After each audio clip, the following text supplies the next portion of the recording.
सुरामी सरदार आम्हाला काय कुणाची भीती। छत्रपती शिवाजी महाराजांनी हिंदवी स्वराज्याची स्थापना केली। 1947 साली पारतंत्र्यातून भारत देशाला स्वातंत्र्य मिळालं खरं, पण मराठी भाषा बोलणाऱ्यांचं काय? हे राज्य व्हावं ही तर श्रींची इच्छा होती।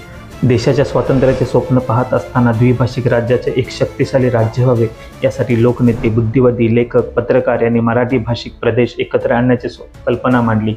एस.एम. जोशी, आचार्य अत्रे, सेनापती बापट, प्रबोधनकार ठाकरे यांच्याचे अनेक जन्म नव महाराष्ट्रासाठी एक झाले आणि संयुक्त महाराष्ट्राचे स्वप्न साकार झाले।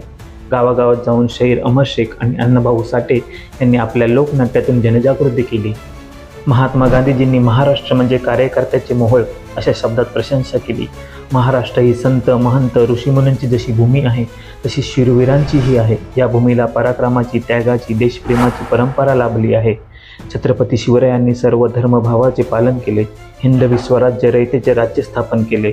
छत्रपती शिवरायांपासून प्रेरणा घेऊन महाराष्ट्रातील क्रांतीवीर वासुदेव बळवंत फडके, उमाजी नाईक, लोकमान्य टिळक, स्वातंत्र्यवीर सावरकर, राजगुरू यासारख्या अनेक लोकांनी इंग्रजाविरुद्ध लढा उभारला। संयुक्त महाराष्ट्र चळवळीत मुंबईसह महाराष्ट्राची निर्मिती व्हावी यासाठी जवळजवळ 105 हुतात्म्यांनी आपल्या प्राणांचं बलिदान दिलं। पंडित जवाहरलाल नेहरू यांनी संयुक्त महाराष्ट्राचा कळस पहिले मुख्यमंत्री यशवंतराव चव्हाण यांना सोपवला। छत्रपती शिवाजी महाराजांनी स्वराज्याची मुहूर्तमेढ रोवली होती। तो संकल्प 1 मे 1960 रोजी खऱ्या अर्थाने पूर्ण झाला। उत्सव हा बलिदानाचा असा साजरा व्हावा, जय जयकार तयांचा आसमांती गरजावा। सांडिले रुद्री महाराष्ट्रासाठी ज्यांनी जन्म तयांचा फिरुनी महाराष्ट्र देशीच व्हावा। आणि या संघर्षातून 1 मे 1960 रोजी निर्माण झालं ते महाराष्ट्र राज्य।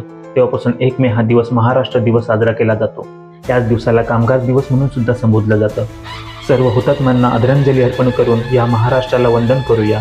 मंगल देशा, पवित्र देशा, महाराष्ट्र देशा।